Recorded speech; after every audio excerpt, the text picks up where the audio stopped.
Hi there, this is Mike with Asylum Dezyns.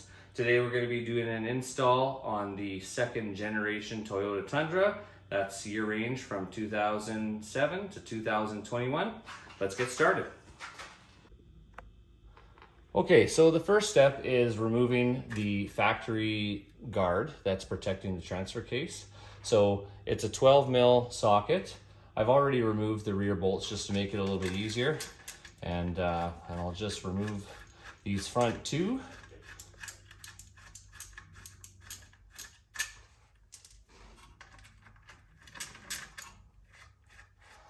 And that way the plate won't hit the guard. The plate will provide enough protection for the transfer case as well. So just remove this and set it aside. Okay, so now we're going to be installing the front bolts in the front cross member. So we're going to be using the hole right here and the hole right here.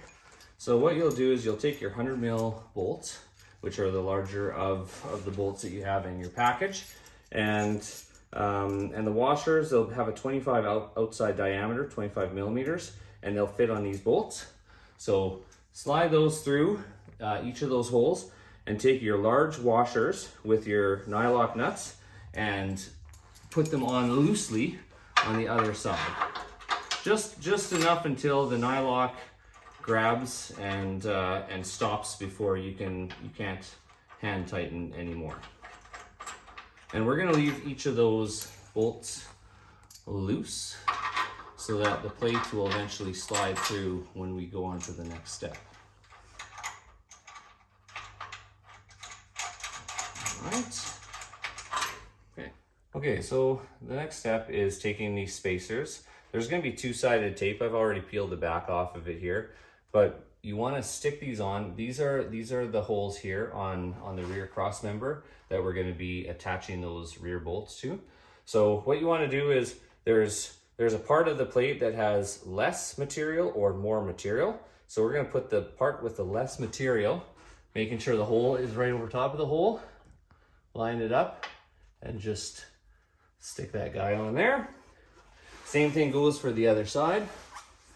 We're going to line this up over top of the hole, and that is it for that step. Okay, now we're going to take the larger cat plate, the one that has the Asylum logo on it. There's two tabs on the front of the plate, and those are going to slide into those first larger bolts that you installed on the front cross member. So slide that guy in there.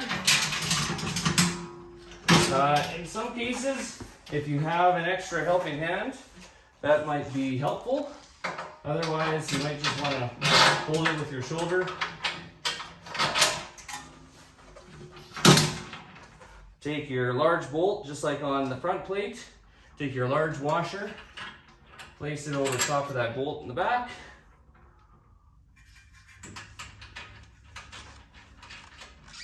Put that in loosely first. Take the same one on the other side, the 100 mil bolt.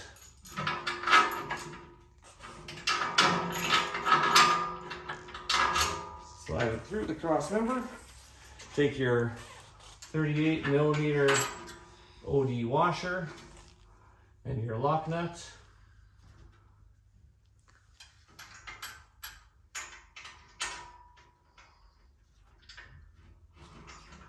Slide that on.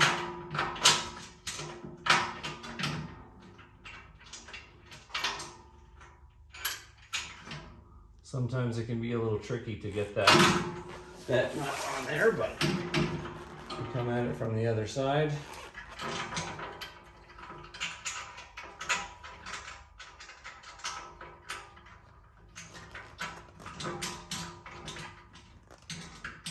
Okay.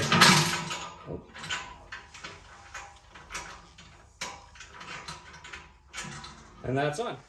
Okay, so once you've got the plate up there and you're torquing up the screws, you're going to use the bit that is provided in your package, as well as the 9/16 inch open-ended wrench.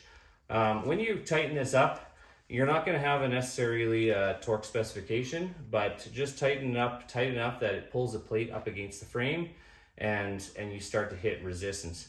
There's a pretty good potential that you could strip out this the bit, especially if you use power drills. So don't use an impact when tightening this. Use ratchet. Okay, so now we're gonna, the first cat plate covers the first set of cats on your truck. This second portion will cover the rear two catalytic converters. So what you'll need is the smaller OD, I believe it's 18 mil washers, as well as the 15 mil penta head bolts, and the plate. So the plate has threaded inserts on the back of the plate. And what you want to do is slide this plate over top of the first plate, line it up so that the 3 holes are lined up, and install each of those 3 screws.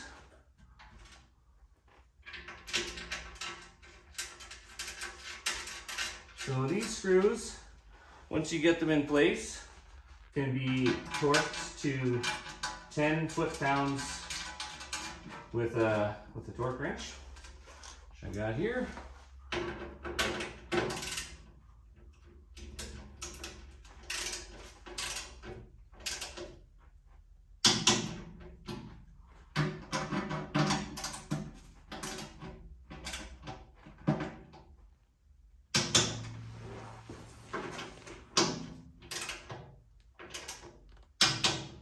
Okay.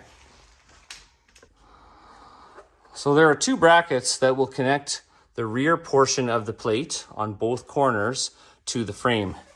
These brackets will come labeled in your package, but they are orientated like this, where the flat side right here on both sides is towards the front of the vehicle, and the tapered side is towards the rear. Okay, so for the driver's side bracket, which is this guy, the tapered end with a smaller portion goes down on the plate through this little oval hole down here.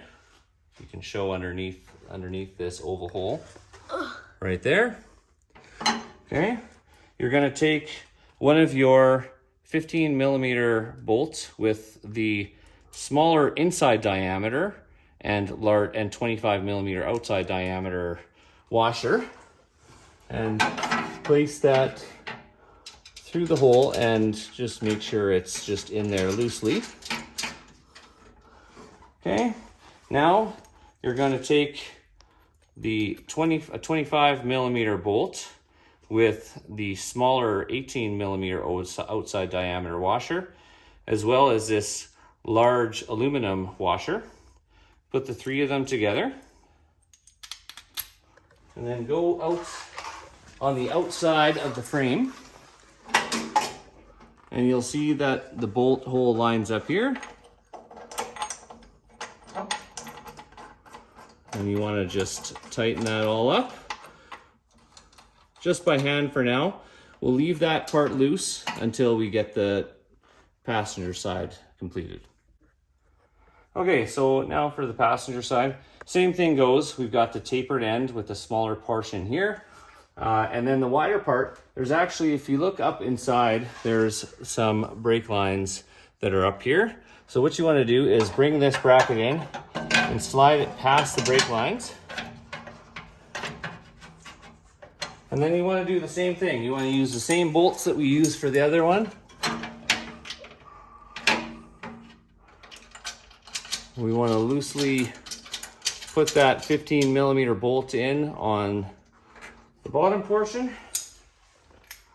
And then we go around the other side and line that guy up there.